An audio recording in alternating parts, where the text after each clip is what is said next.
My name is Monty Cox. Welcome to the Feeling Fabulous channel. Today we're going to be making a Feeling Fabulous cake the way that my Aunt Denise makes it. We're going to be making a peaches and cream Feeling Fabulous cake, and what she uses is a box of instant pudding, a peaches and cream instant pudding jello mix, and a cup of sour cream to be mixed in with our Feeling Fabulous cake.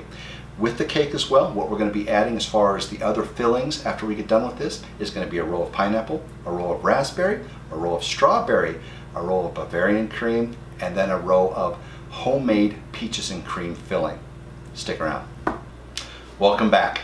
All of the ingredients are mixed. All that's left to do now is to take the Feeling Fabulous pan out of the oven. The oven's been preheating for a little while now at 325 degrees, and to put the batter into the pan. So give me just a minute.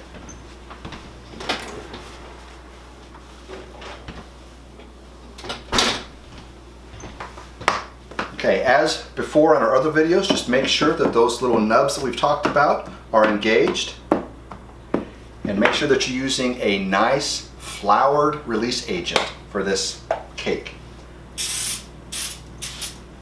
And be sure and get all of the sides. Just real quickly, does not need to be a heavy. You just want to make sure that you get all of the corners. As in our other videos, make sure that you are covering the wells first.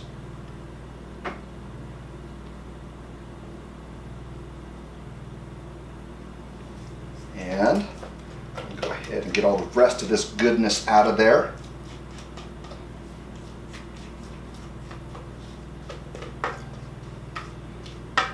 And as soon as we get it out of there, we'll work it around, stick it in the oven. Okay, let's go ahead and just give the pan a couple of good shakes. Move this stuff around.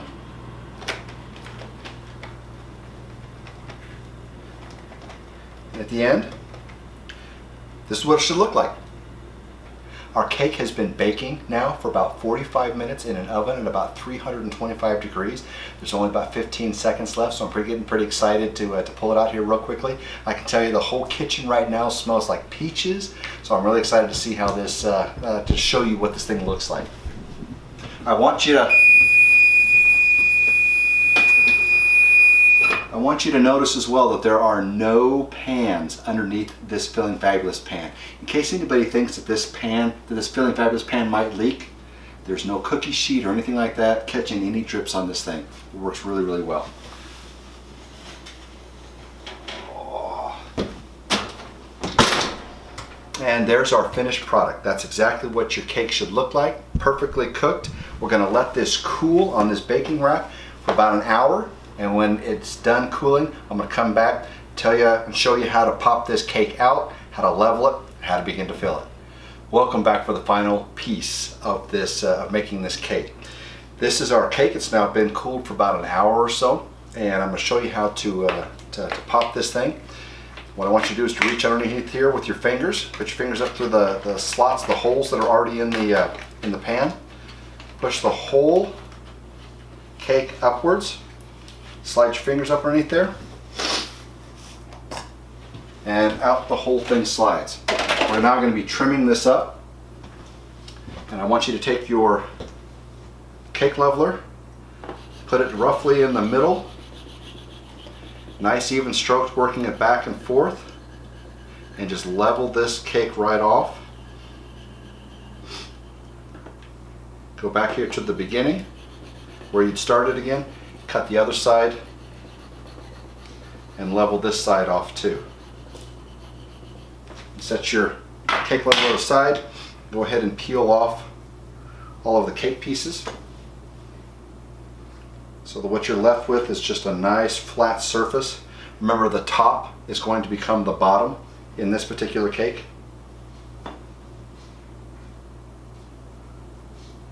There we go. This stuff makes excellent cake pop material if you're so inclined to reuse this, or if you're making several cakes at once or something like that. Don't be afraid to have a big pile of this stuff up so that you can use it as cake pop material. It makes really, really good cake pops. All right, it's level. That's as good as it has to be. Take a pad, just flip it over, Lift up the cake, flip the whole thing over. And remember that we need to line up all of these purple marks, which indicate where we need to cut this cake. Line up all of these purple marks to go in between all of the wells on all of the sides. And once you've got it pretty well lined up, just pull out the insert. And you are left with a cake that is ready to be filled. Look at that. Ready to be filled. Remember in our first row, I said earlier that we wanted to do a row of pineapple. That's exactly what I want to put in there. Row of pineapple.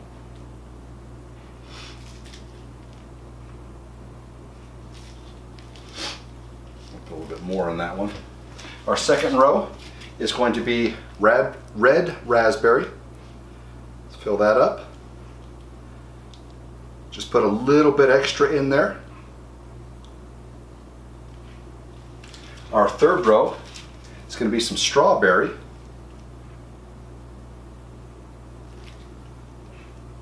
Should be the last of this strawberry, just about. And it just about is. Last of that strawberry. My wife's favorite, Bavarian cream for this row.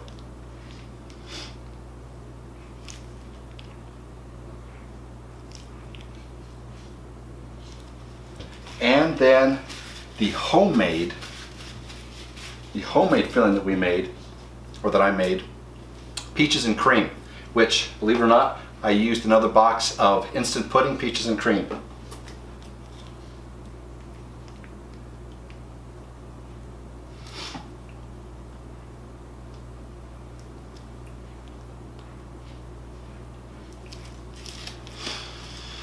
We're just going to take our quick little spatula right here, level this stuff off. Again, if you watched our other videos, this does not have to be perfect. It just has to be flat for the most part, but it does not have to be perfect. We're just going to level all of this off, and I'm just using this plate as something to scrape my little spatula on. That's awesome. That's good. There we go.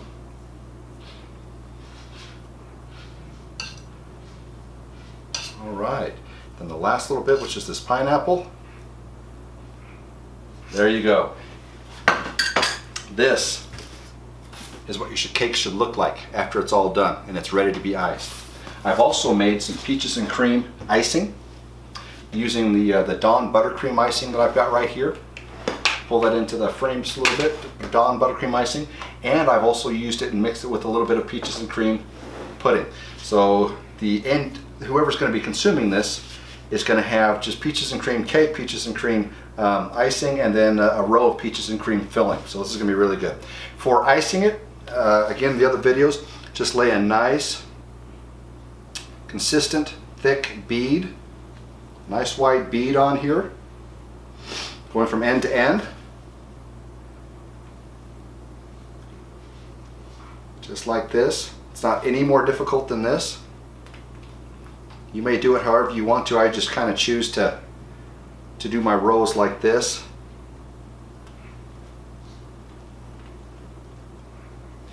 And one down here in the middle. And then let's do the sides.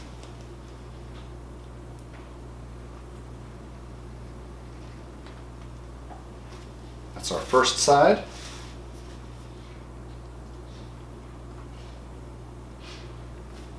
Our second side. Our third side. And then finally, our fourth side. And we've still got plenty of icing left over. All we then need to do is take our little spatula again. And remember from our other videos, you do not need to work this really, really hard or anything like that. Just a real simple little back and forth makes these lines disappear really, really quickly and easily. And also from the other videos, I think I've mentioned before, I am not a cake decorator. So if I can do this, anybody can do this. Okay, I've worked ahead a little bit here and went ahead and finished icing the cake and putting it into my box. All I did is just throw a few CK products of edible confetti on there. Stuck it into my box, and as you can see, It's just got the confetti sitting right on top. The box, I also have labeled right here with what kind of cake that it is. It's a peaches and cream cake. And then I've also got each roll labeled with pineapple, raspberry, strawberry, Bavarian cream, and peaches and cream. Be sure and label those things. You might forget where you put this stuff. Please post any comments that you might have below, or questions, or combinations that you'd like to see in cakes and what have you.